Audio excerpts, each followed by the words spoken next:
भारत और पाकिस्तान के बीच 4 दिनों तक संघर्ष चला। भारतीय सेना ने बताया कि 6-7 मई की दरमियानी रात चलाए गए ऑपरेशन सिंदूर के तहत पाकिस्तान में मौजूद आतंकवादी कैंपों पर हमले किए गए। भारतीय सेना ने कुल 9 ठिकानों पर हमले करने की बात बताई। वहीं पाकिस्तान ने इसे एक्ट ऑफ वॉर बताया और कहा कि उन्हें जवाब देने का पूरा अधिकार है। चर्चा इस बात पर हो रही है कि 4 दिनों तक चले इस संघर्ष में किसका कितना नुकसान हुआ। पहले भारत की बात की जाए तो भारत सरकार के पत्र सूचना कार्यालय यानी पीआईबी ने ऑपरेशन सिंदूर को लेकर एक प्रेस रिलीज जारी की है। इसके मुताबिक 9 आतंकी शिविर नष्ट किए गए और 100 से ज्यादा आतंकवादी मारे गए। प्रमुख आतंकी कमांडर जैसे यूसुफ अजहर, अब्दुल मलिक रऊफ, मुदस्सिर अहमद की मौत हो गई। भारत एक ही ऑपरेशन में परमाणु शक्ति वाले देश पाकिस्तान के 11 एयरबेस पर हमला करने वाला पहला देश बना। पाकिस्तान की वायुसेना की 20% संपत्ति नष्ट कर दी गई। भोलारी एयरबेस को भारी नुकसान हुआ और स्क्वाड्रन लीडर उस्मान यूसुफ की मौत हुई। वहीं दूसरी तरफ भारत की सैन्य कार्रवाई के बाद पाकिस्तान के विदेश मंत्री इसहाक डार ने पाकिस्तान की संसद में बयान दिया कि पाकिस्तान की एयरफोर्स ने भारत के 5 फाइटर जेट मार गिराए थे। इनमें 3 रफाल विमान शामिल हैं। पाकिस्तान का दावा था कि उन्होंने हमले की रात 70 से ज्यादा ड्रोन को भी निशाना बनाया था। हालांकि भारत की तरफ से एयर मार्शल ए के भारती ने पाकिस्तान के दावे पर कोई स्पष्ट प्रतिक्रिया नहीं दी और न ही रफाल के नुकसान की बात मानी। पाकिस्तान सेना ने कहा कि जवाबी कार्रवाई में उनकी तरफ से भारत के 26 सैन्य ठिकानों को निशाना बनाया गया था। सैटेलाइट तस्वीरों में क्या दिखा?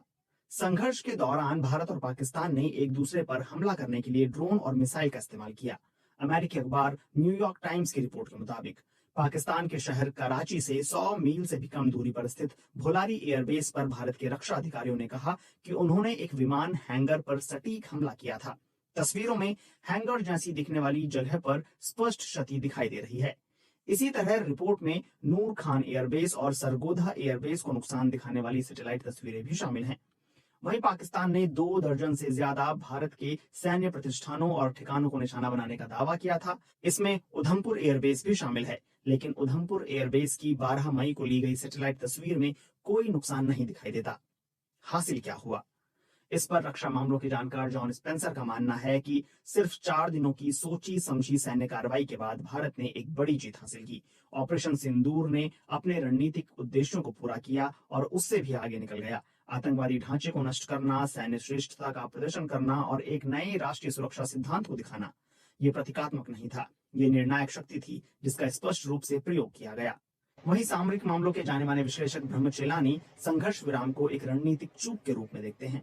वो कहते हैं कि अगर पाकिस्तान को सैन्य संघर्ष में बढ़त मिल जाती तो वह बिना किसी हिचकिचाहट के अपनी बढ़त का फायदा उठाता और भारत के लिए निर्णायक और संभवतः अपमानजनक परिणाम की मांग करता। इसके उलट भारत ने युद्ध विराम पर सहमति व्यक्त की, ठीक उसी समय जब उसके सशस्त्र बलों ने बढ़त हासिल कर ली थी। हालांकि ये कदम भारत के संयम या कूटनीतिक गणना को दर्शाता है, लेकिन इसे रणनीतिक चूक के रूप में देखे जाने का भी जोखिम है।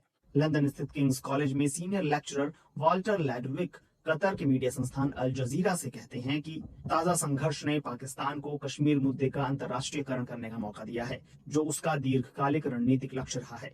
वहीं कूटनीतिक रूप से भारत ने पाकिस्तान स्थित आतंकवादी समूहों पर अंतर्राष्ट्रीय ध्यान फिर से केंद्रित करने में सफलता हासिल की है।